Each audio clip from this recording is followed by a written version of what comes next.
tayo'y basahin natin mga kapatid ng salitan.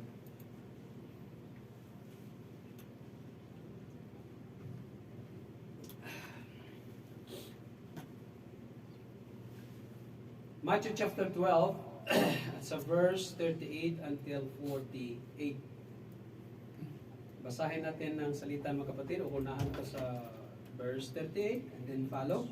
Pagdating sa 48, and 50 pala, I'm sorry, 50 ay sabay-sabay nating basahin.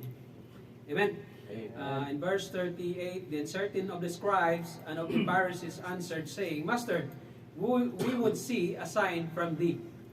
But he answered and said unto them, An evil and adulterous generation seeketh after a sign, and there shall no sign be given to it, but the sign of the prophet Jonas.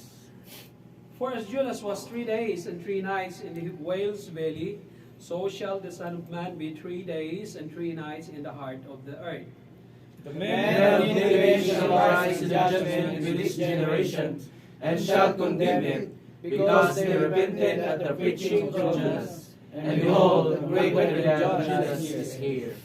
The queen of the south shall rise up in the judgment with this generation, and shall condemn it, for she came from the uttermost part of the earth to hear the wisdom of Solomon. And behold, a greater than Solomon is here. When the unclean spirit is gone out of a man, he walketh through the places seeking rest, and findeth none. Then he saith, I will return into my house from whence I came out, and when he is come, he findeth it empty, swept and garnished. Then goeth he, and taketh with himself 700 spirits more wicked than himself, and they enter and dwell there. And the last state of the man is worse than the first, even so shall they also on this wicked generation. In verse 46, while he had talked to the people, behold, his mother and his brethren stood without, desiring to speak with him. Then one said unto him, Behold, thy mother and thy brethren stand without, desiring to speak with thee. In verse 48, but he answered and said unto him that told him, Who is my mother, and who are my brethren? And he stretched forth his hand toward his disciples, and said, Behold my mother and my brethren. Verse 50 altogether, for Whosoever shall do the will of my Father which is in heaven, the same is my brother and sister and mother. Let us pray. Heavenly Father, what's good, Lord, thank you, God. At this point of time, we pray unto you, Lord. By this preaching, we are praying that we may understand thy words. Forgive us, O Lord, from all the sins that we have committed against thee, and cleanse us, O Father, from all our unrighteousness. And we're praying, O God, through the Holy Spirit, who promise to dwell it in us, help us to understand the words, that we may apply them in our daily lives. And we're praying, O God, that bless us with these words, with your words, O God. In all these things we thank you, in the name of Jesus Christ, our Lord and personal Savior. Amen and amen.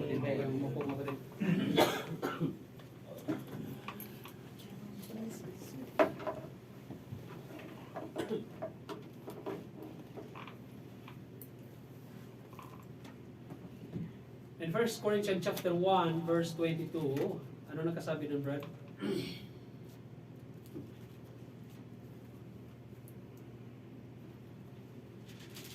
For the Jews requires a sign. Yan ang mga Hudyo. Ang mga Hudyo, mga kapatid, yung mga Israelites na yan, to see is to believe ang mga yan. That's right. Bakit kaya, Pastor? Ganun sila, no? Alam nyo? Dahil sobrang utak nila eh. Oh. Hindi sila maniwala. Well, ang mga Hudyo, pagkaharap mo ang Hudyo, ang mga Hudiyo, naku po, ang pupasok sa isipan nila, lalo siguro kung hindi mananampalataya yung Hudyong yan, ay, mga Hudyo naman, hindi naman sila mananampalataya kay Jesus Christ eh. Oh, liban na lang sa mga nananampalataya. Ang tingin nila sa sarili nila, tagalang napakataas nila. Alam mo kung bakit? Dahil tinuro na sa kanila na sila ang pinili ng Diyos. Can you imagine, in the entire universe, and you have that kind of statement from God, as you believe in God, that you are the chosen people of God. Ano kaya ang feeling, no? Kung ikaw Hudyo? Ikaw bobo kayo. Pinoy ka, ikaw Hudyo ko. Ano ka? Kasi ano na nang Diyos sa kanila eh. Kaya siguro pag humarap ka sa kanila at iba ang ano mo, ako, baka siguro magiging mangmang ka lang sa harapan nila, no? Pero hindi nila alam na sila ang mangmang sa harapan ng Diyos. Oo, ganun nila. They always require a sign. Ganun ang mga Hudyo. They always require a sign. Ang mga Greek naman, they are seeking after wisdom. Kaya nga, ito namang mga Griego naman, iba naman itong mga to. Ano sila sa Plato, ano sila sa Aristotle, ano sila sa Galileo, mga ganun ba? Ibang klase din sila. Mga philosopher nandoon. Sobrang utak naman nila. Hindi nila may Diyos. Diyos na, si Zeus na. Ganun. But look at brethren. During the time of the Lord Jesus Christ, hindi lingid ng kanilang mga mata, ng kanilang mga kaalaman, how that the Lord Jesus Christ made a what? Made miracles. Di ba? Napakaraming mga kapangyarihan ang ginawa ni Jesucristo during His time. Before the Pharisees, before the Israelites. Napakarami. Di ba? Sino ba namang klaseng tao ang magbuhay ng patay? Wala naman eh. Si Jesus Christ ang nakagawa nun. Amen. Sino ang nakapag-cast out ng mga demonyo na sumasapi sa mga katawan ng mga hindi mananampalataya? Si Jesus Christ. Amen. Sino yung ginawa yung tao na siya ay lumpo pero nakakalakad? Sino yung mga bulag na hindi nakakita ay talagang sa biyaya ng Panginoon sa pamagitan ng pananampalataya at kapatawaran ng kasalanan, sila po ay nakakita. Sino ba naman ang gumawa nung the first wedding encountered by the Lord Jesus Christ, wedding in Cana, ay talagang He made the water into wine. Di ba napakaraming kapangyarihan ginawa niya? All of them to prove that He really indeed came from God. Tama? Amen. Di ba? Di ba? Ganun. And yet, these Pharisees, brethren, they are seeking a sign from Jesus Christ. Anong pumasok sa utak nila? Klarong-klaro na, kitang-kita na sa kanilang mga mata. Ang gagawin na lamang nila, maniniwala na siya o manampalataya kay Jesucristo na siya ay galing sa Diyos. Katulad ni Nicodemus. Pero anong nangyari? They rejected, nevertheless, the Lord Jesus Christ. That's right. Kaya ang sagot ni Jesucristo, sabi doon sa verse 38 ng Matthew chapter 12, verse 38, Then certain of the scribes and of the Pharisees answered, saying, Master, we would see a sign from thee. Pambihira. What kind of sign do you want? Kaya ang sagot ni Jesucristo dyan, itong adulterous generation na ito, evil and adulterous, kapatid, pag hindi ka pala nanampalataya kay Jesucristo, you are called an adulterous and evil person. Grabe, no? Bakit? Hindi ka maniwala sa isang Diyos na naglalang sa'yo. That's right. Kita mo yan? Hindi ka naniniwala o nanampalataya sa isang Diyos na naglalang sa'yo. Kaya tama lang talaga. You have your father, the devil. Ay, sinabi man yan. Di ba? Ang isang hindi mananampalataya, Brad, ang tawag sa kanila ni Jesucristo doon sa John chapter 8, verse 44, Ye have the father, the devil. Kita mo yan? Ano sabi dyan? Ye are of your father, the devil. Ang isang taong hindi mananampalataya, mga kapatid, ang isang taong walang tamang kaligtasan sa harapan ng Diyos, ang tawag sa kanila, si Jesus Christ na mismo ang nagsabi, Ye have of your father, the devil. Kaya no wonder, doon sa Matthew chapter 12, verse 38, This evil and adulterous generation is seeking. Anong sabi dyan?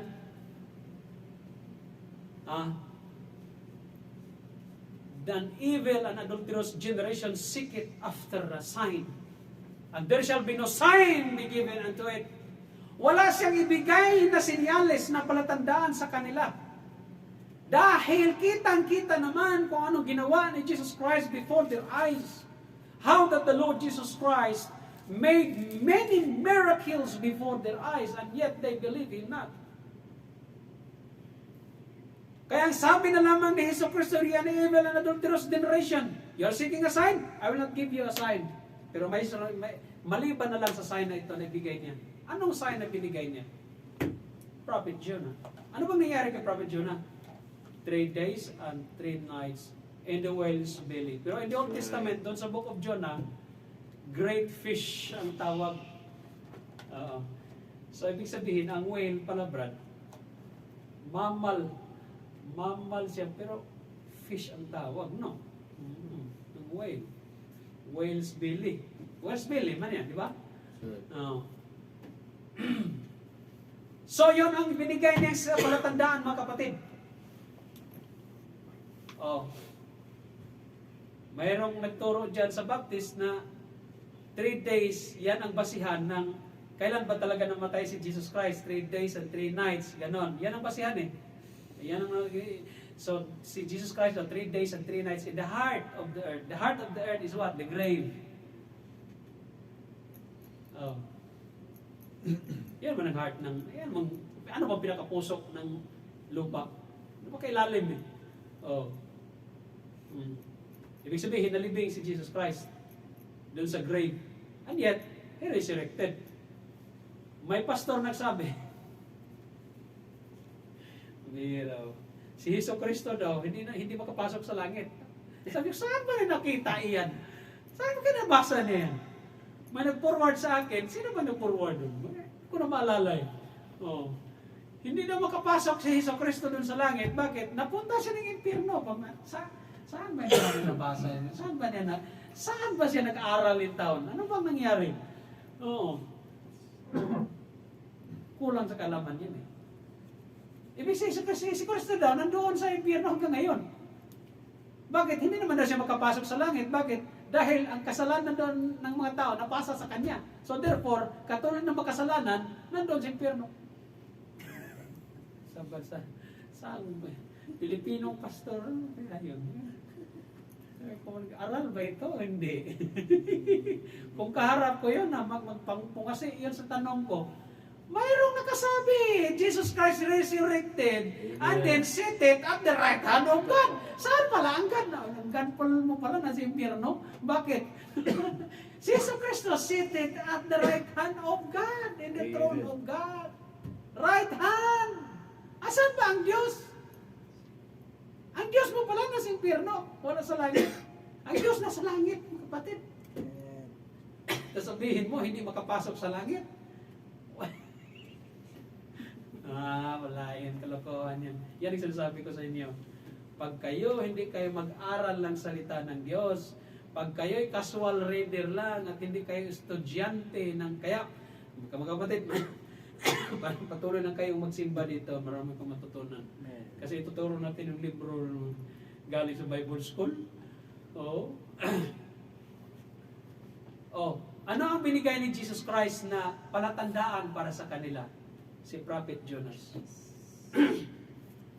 May mga Baptist na sabi dyan, na si Jesus Christ namatay Wednesday at nag-resurrect kay 7 days, 72 hours man in 3 days. So ibig sabihin, sabi ko, namatay si Jesus Christ ng Wednesday ng afternoon, namatay siya alas 3. Okay. Tapos inilibing siya ng alas 6. And then pagkatapos nag-resurrect siya ng Sabado ng hapon.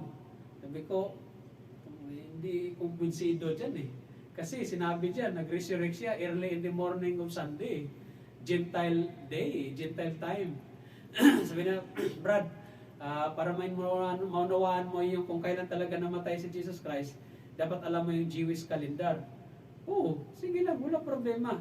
Jewish calendar, okay, ito. Pero kung i-reconcile mo yan sa sinabi ni Jesucristo, sabi nga ni Jesucristo, mayroong sinabi sa Biblia na very clear, sabi niya, na siya pag namatay, today and tomorrow, and the day after, He will be perfected. Ibig sabihin, pag namatay siya ngayong araw na ito, tomorrow and the day after, ibig sabihin, isang araw, kinabukasan, at after nitong kinabukasan ito, mag-perfect siya, perfected siya. Siya mismo sabi niya. Ibig sabihin, mag-resurrect siya. Ibig sabihin, he's talking about Gentile times. Kasi iba man ang Jewish calendar or Jewish time, iba man ang Gentile times.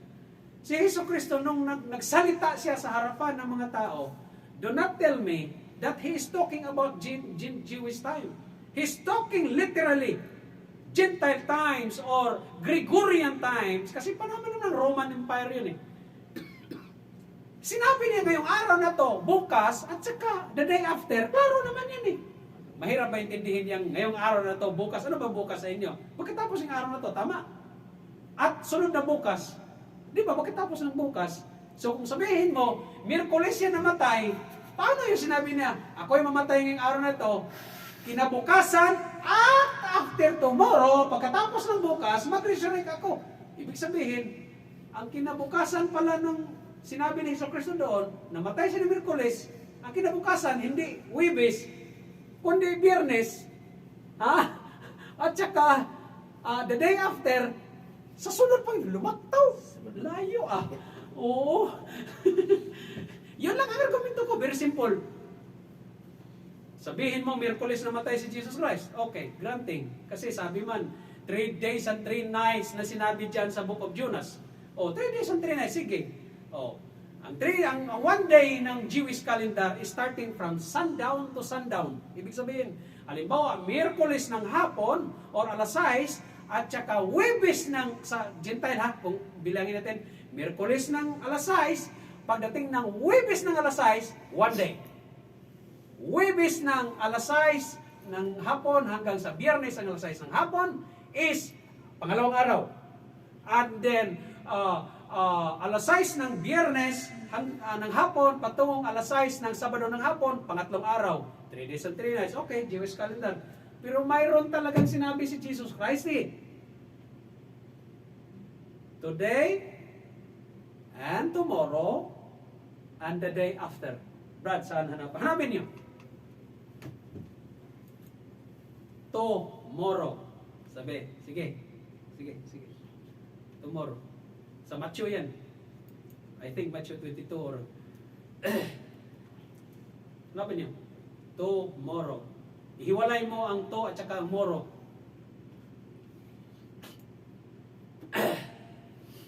Sige, kung sino ko nang makakita. Sinabi yan. Today, ang today, ihiwalay mo yung today. To at saka day. Yun yung pagkasulat doon eh. Nandyan yan.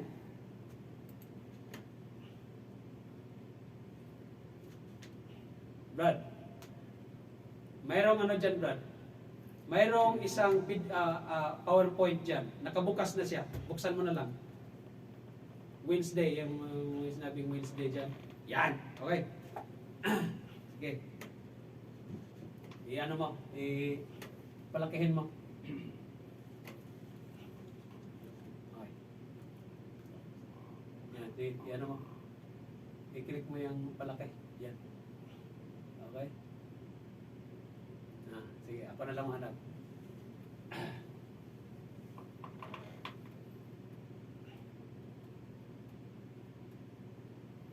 Yan. Luke 13:32. Pag may magsabi sa inyo ganyan, ito lang ang pang-refute. Ito lang pang-refute nyo. Yan lang ako tanong ba? Okay, sabi na sa inyo, namatay Brad namatay si Jesus Christ. Miyerkules ng alas 6. Oo. Tapos, kailan siya nag-resurrect? After 3 days. Ano palang competition 3 days mo? Jewish calendar, okay.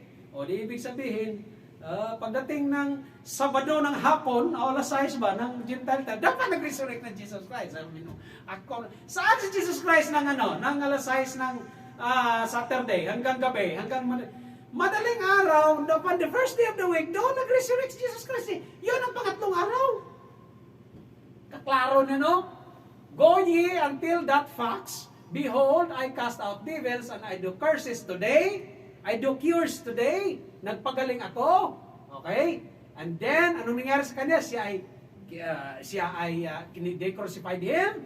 And tomorrow, and the third day, I shall be perfected. The third day, I will be resurrected. Yan ang ibig sabihin. Maliwanag. Ngayong araw na ito, at bukas, at ang pangatlong araw, ay what? He will resurrect. Gentile times or Jewish time? Very clear. He is talking in Gentile times. Bakit? Bakit yan ang sinabi niya?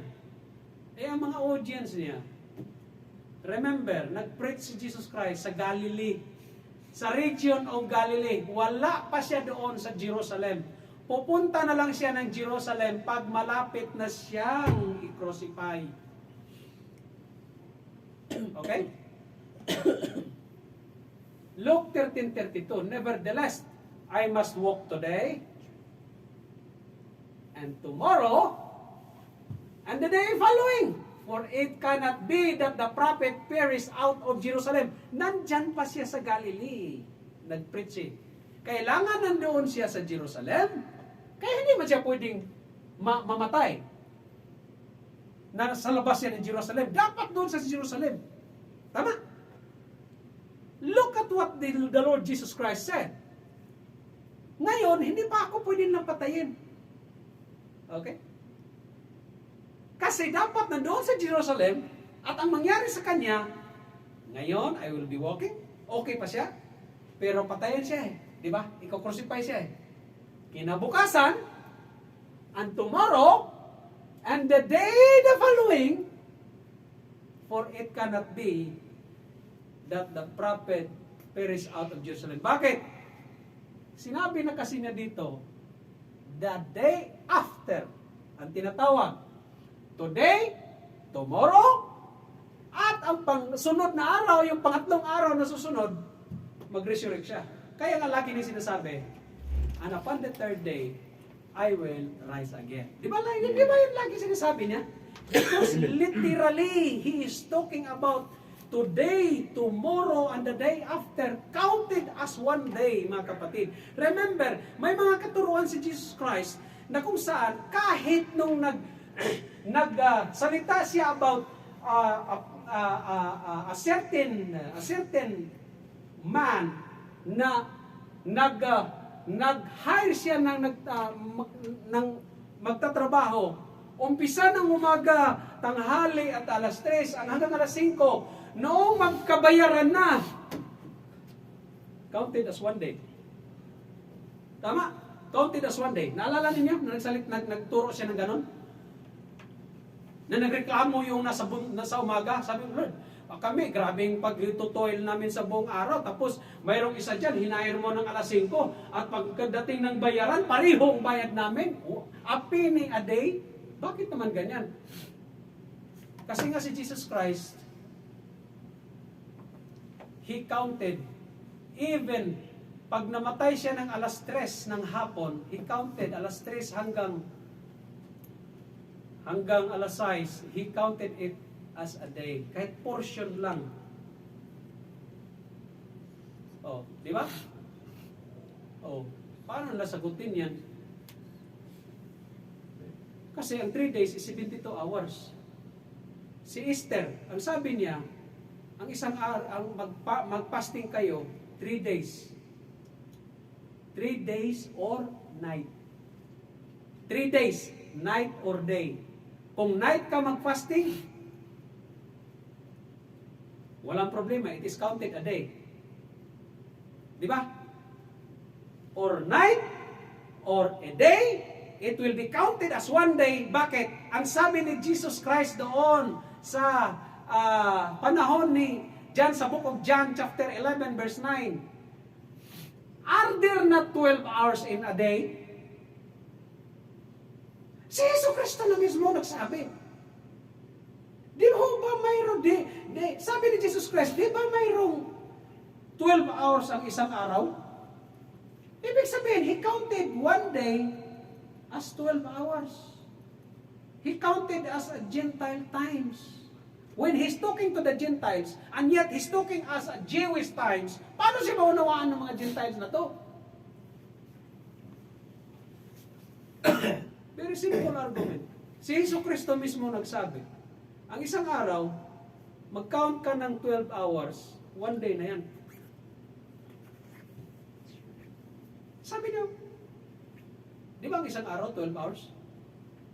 And yet, doon sa 3 days and 3 nights doon kay Jonah, na namatay daw si Jesus Christ ng Wednesday afternoon, ang basihan doon, yung creation doon sa book of Genesis.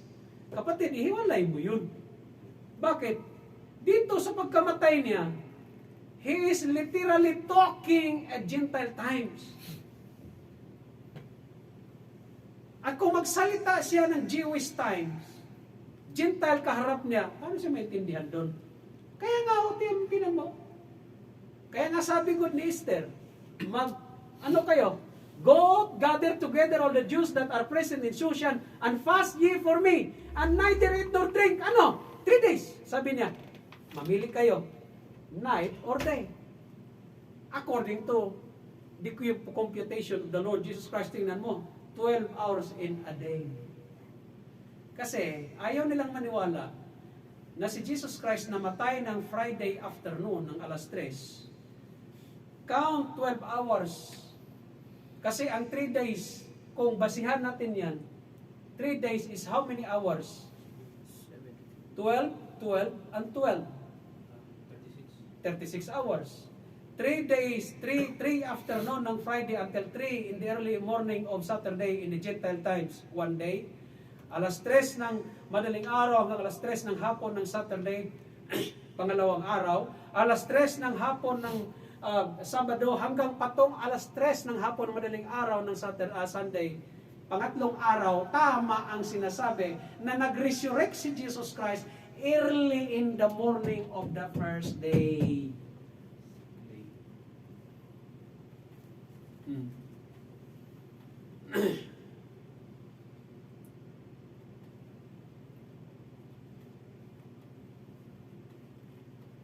Napakaliwanag. Sa palagay ko, sa aking pag-aaral, yung 3 days and 3 nights in the heart of the earth, doon sa book of Matthew, it talks about the suffering of Jesus Christ. The suffering of Jesus Christ started exactly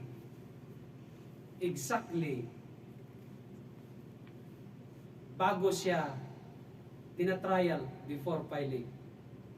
Okay? Para kaya mong computein yung 3 days and 3 nights in the heart of the earth, try.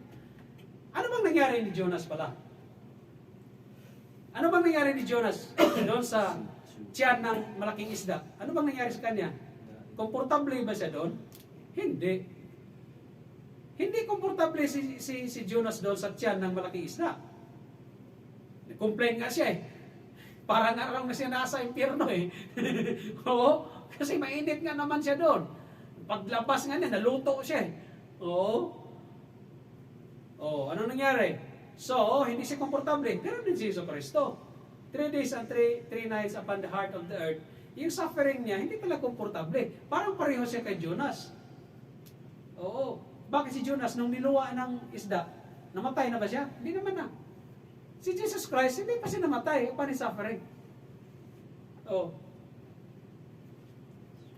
Napakaliwanag. Tingnan nyo. Now when the even was come, he sat down with the 12, 6 p.m. When the morning was come, tinatry na siya, 9 hours. And the end of the Sabbath, tingnan nyo.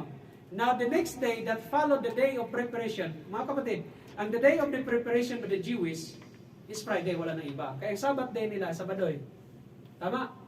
Seventh day. Ang seventh day is the Sabbath day nila. Ang day of preparation, preparar ba? Kasi pag kinabukasan, pag Saturday, hindi na sila pwede magtrabaho. Ang preparasyon ng araw ng preparasyon, ang Huwebes, Biyernes. Doon siya namatay si Jesus Christ eh. Tingnan mo, when the even was come, there came a rich man of Arimathea named Joseph, who also himself was Jesus' disciple. Nilibang nila ang katawan ni Jesus Christ doon sa mayamang libingan. Now the next day, that followed the day of the preparation, next day, Sabbath day, followed the day of Friday, the day of preparation.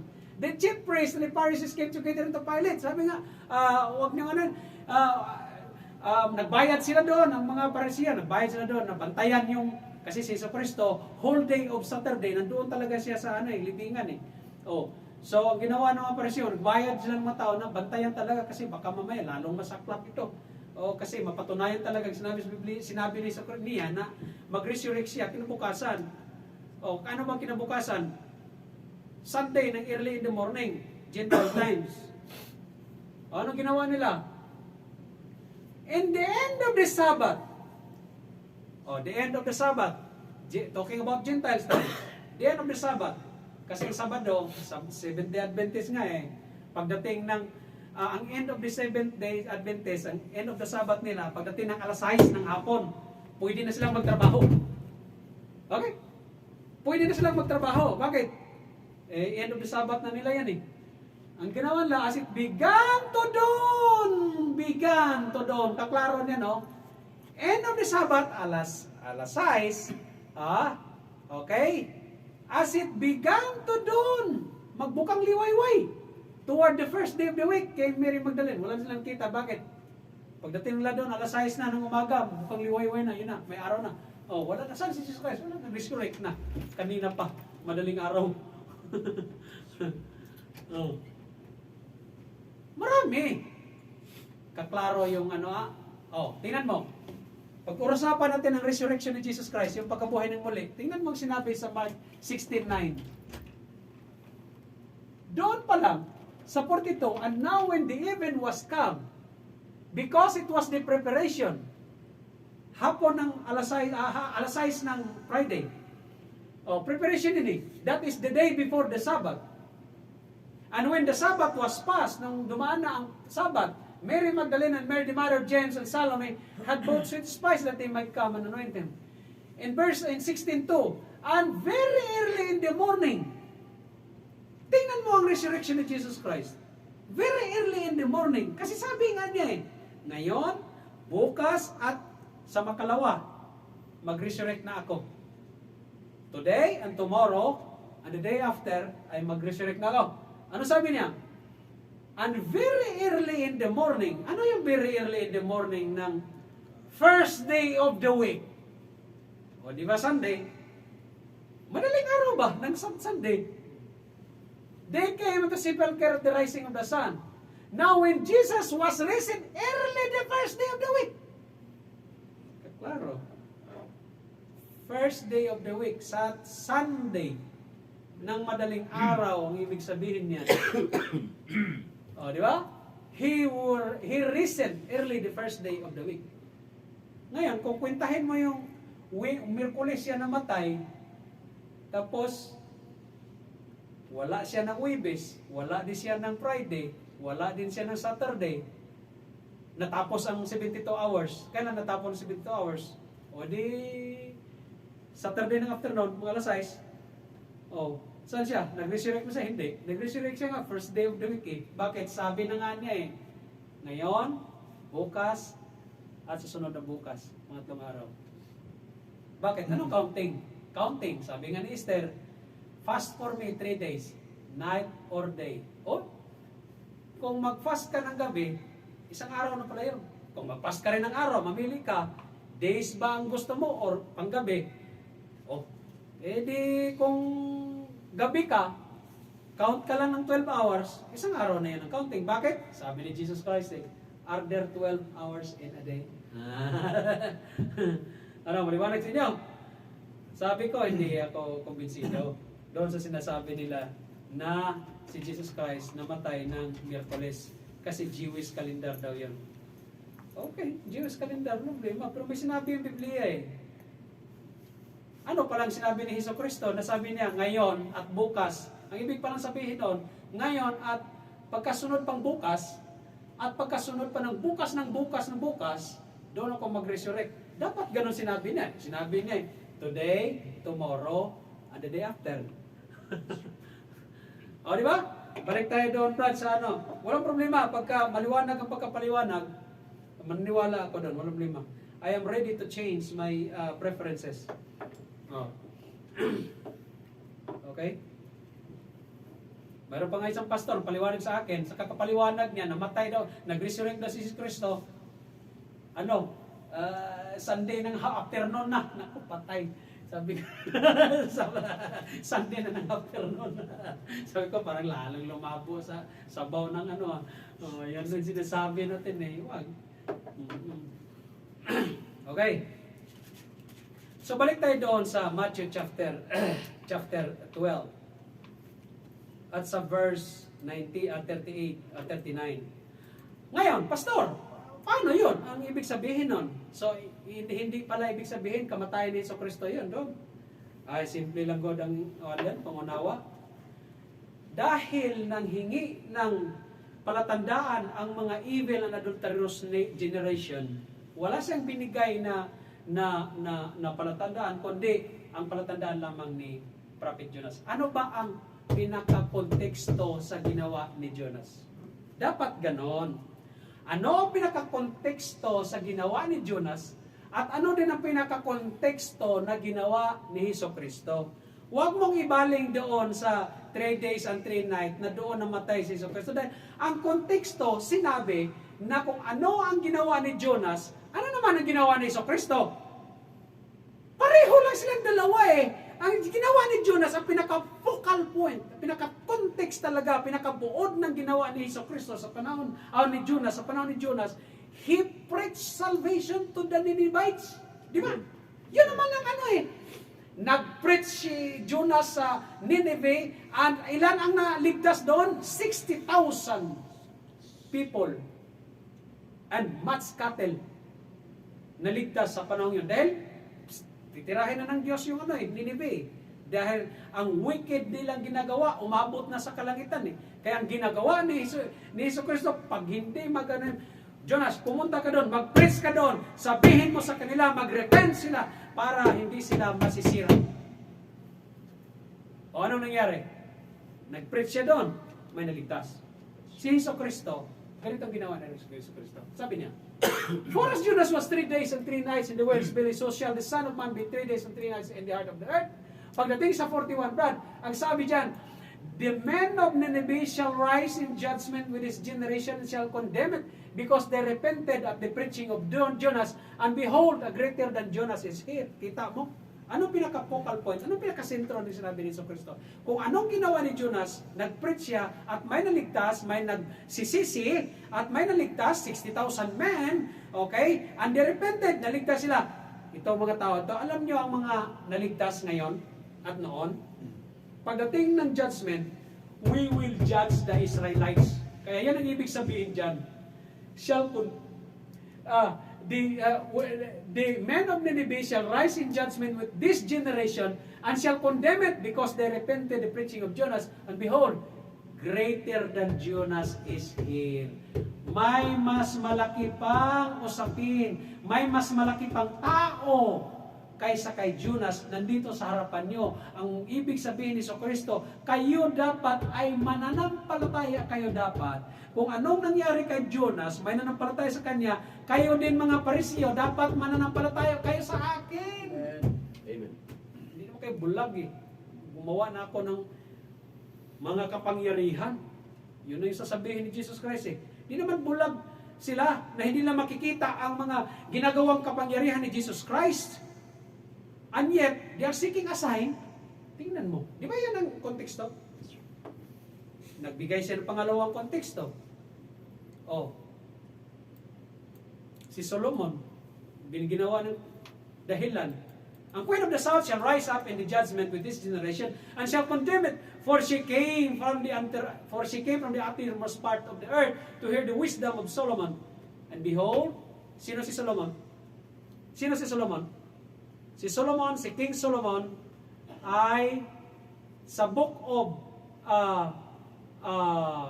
Proverbs. Anong tawag sa kanya? He is called a preacher. Greater than Solomon is here.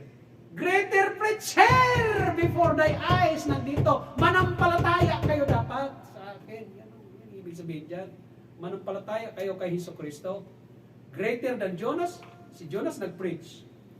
Greater than Solomon, Solomon in the book of Proverbs is called the wise man. Bakit? He is a preacher. Alright?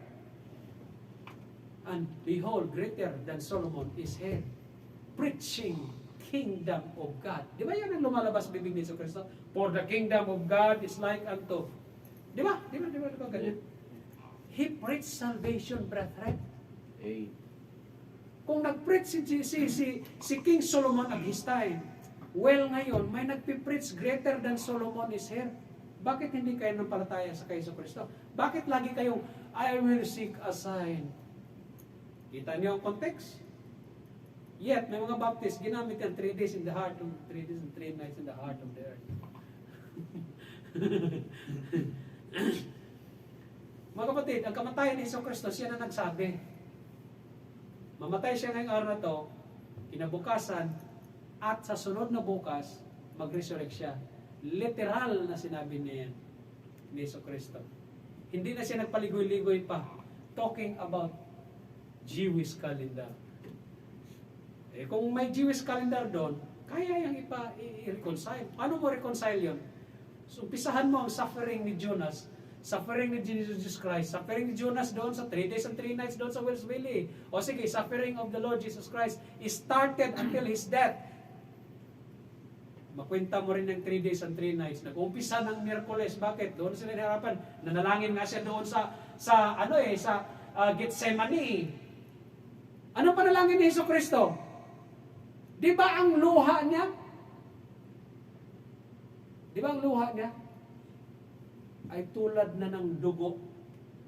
Naalala niyo? Di ba? Tapos sabi niya, isang oras, hindi man lang kayo makabantay sa akin. Di ba sabi niya sa mga disipulo niya? O sige, matulog kayo. Andito na yung magbibitray sa akin. Di ba ginawa niya yun? Di ba? Ibig sabihin, doon pala nag-umpisa ng suffering niya.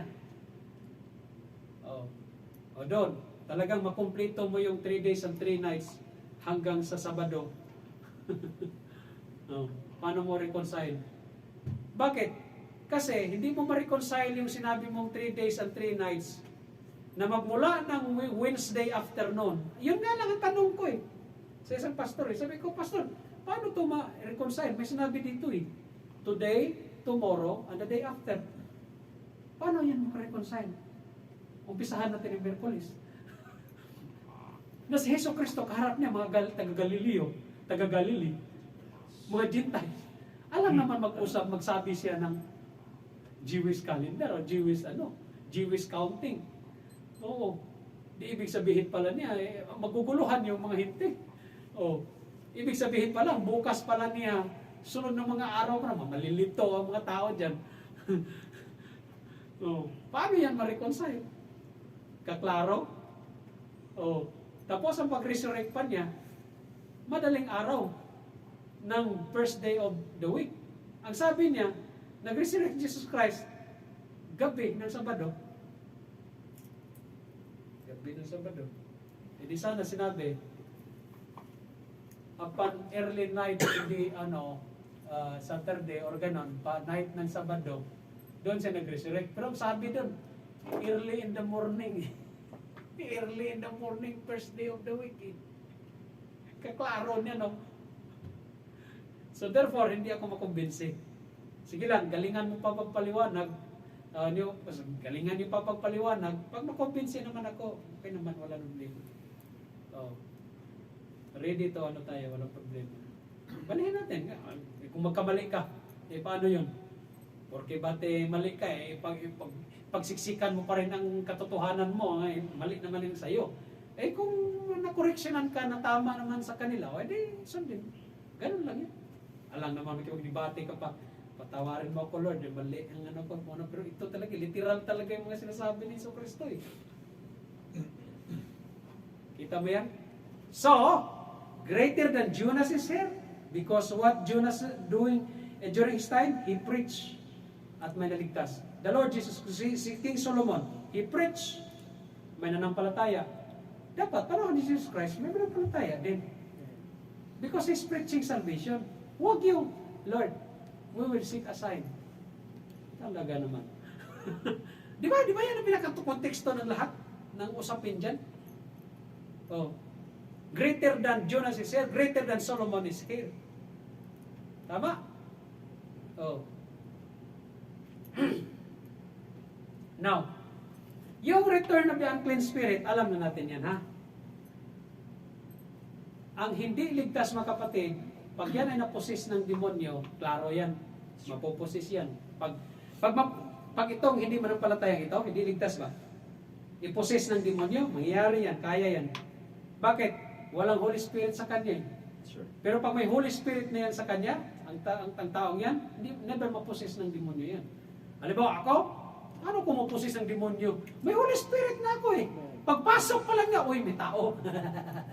Knock, may tao. Sure. Greater is He that is in you than he that is in the world. Oh, maliwanag yan. Oh, kawawa yung mga mapoposes. Meron man yan. Nangyari sa Biblia yan eh. Yung mga mapoposes. Mangyari yan natin. Kung may naposes sa panahon ngayon, biblikan, may nangyari man yan. Oh, kawawa nga lang. Pag naposes ang taong yan, it is a sign na hindi yan ligtas.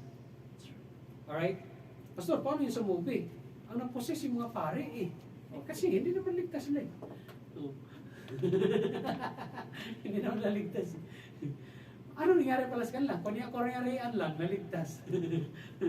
Bakit? Kung tama ang kaligtasan dala-dala ng mga yan, eh di dapat tama ang doktrina may turo nila.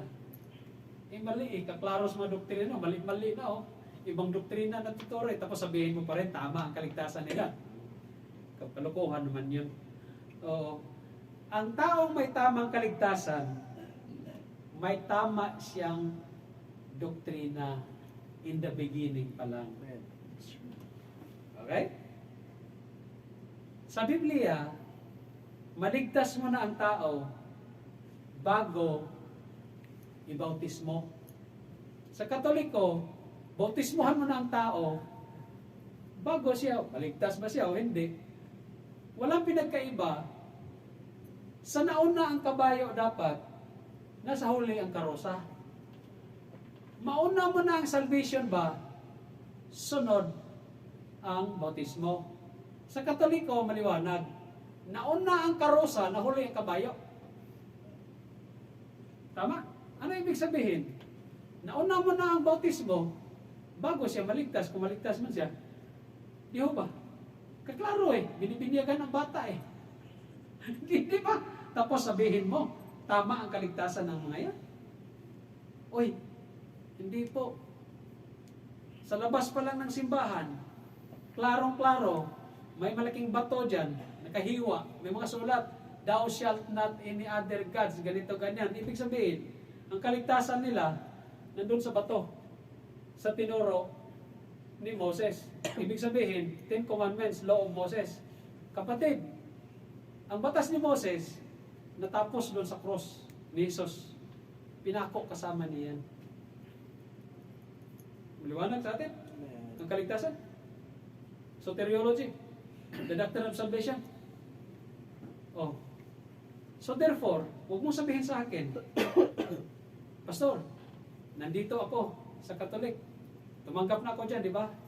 O, magpatuloy na ako dito. Pareho raw naman ang Diyos na pinaglingkuran natin. O, huwag mo kong lokohin sa ganyan. Huwag. Pagka ganyan ang sinabi ng isang tao, brad, may sinasabi sa mga kanto boys, alam na this. Alam na this. Huwag mo nang debatihin. Turuan mo na ng kaligtasan yan. Bakit? Walang alam sa kaligtasan yan. Pag sinabi ng taong yan, Pastor, Pareho lang ang Diyos na ating pinaglilingkuran. Pag may marinig kayong ganyan, brad, huwag kang dumikit dyan, baka mahawaan ka. Oo. Ang kaligtasan natin, very clear, biblical, at klaro. Hindi malabo sa sabaw ng ambot. Alright? Klaro ang kaligtasan natin, ha? Dahil sa klaro ang kaligtasan natin, naging klaro at tama ang ating doktrina. Okay? Na tinuturo. Kaya no wonder, makikita mo, may pagbabago ang tao. Alright? Di ba nakita ninyo? May transformation ng tao. Magkamali man yan, magkasala man yan, natural lang yan. Bakit? Nasa flesh pa tayo eh. Di, wala naman tayo sa glorified body. Oh. Pero hindi nangahulugan na nang maligtas ka, na wala na rin ang kaligtasan mo. Bakit? Ang kaligtasan mo, hindi naman nakabase doon sa ginagawa mo eh. Ang kaligtasan mo, nakabase sa biyaya ng Diyos na ibinigay sa iyo. Libre yan. Hindi iyan ang kaligtasan mo, nakabase doon sa ginawa mo. Bakit? Pag nakasala ka pala sa ginawa mo, nawala. Bakit? Kasi nandoon sa gawa mo nakabase. Di ba klaro kayo? Di ba klaro? Pag nawala ang kaligtasan mo dahil sa ginawa mong kasalanan, ibig sabihin, nakabase lang pala yan sa ginagawa mo. Sa gawa mo ba? Naligtas ka sa magitan ng gawa mo. Hindi po eh. Ganyan ang kaligtasan natin eh. For by grace are ye saved through faith, and that not of yourselves. It is the gift of God. Alright? Maliwanag. Not of yourself. It is the gift of God. Oh, not of works. Hindi sa magitan ng buti mo ginawa para ang sinuman ay magmapuri. Kasi paggawa ang pinag-usapan, brad, magmamapuri ang tao eh. Paggawa ang basihan ng kaligtasan mo, pwedeng magmayabang ang tao eh. Oh, di para yung mga mahirap pastor? Hindi talaga makapumayabang yan. Bakit? Una-una, wala namang kakayanan yung iba dyan, kasi sobrang hirap eh. Ang mga mayaman, pwede. Bakit? Pwede magbayad yan. Oh, Father, bigyan kita 1 million, panalangin mo ako mula sa purgatorio patungo doon sa langit. Naku, patay na. Alam mo ba, brad, ang purgatorio, saan mababasa yan? Oh, sa Book of Maccabees. Ang Book of Maccabees is an apocrypha book. Anong meaning ng apocrypha? Apocrypha, furious books or error books believed by some. Hindi yan siya homologomena. Ang homologomena ay talagang yan ang pinananiwalaan natin na ang salitang yan galing sa Diyos.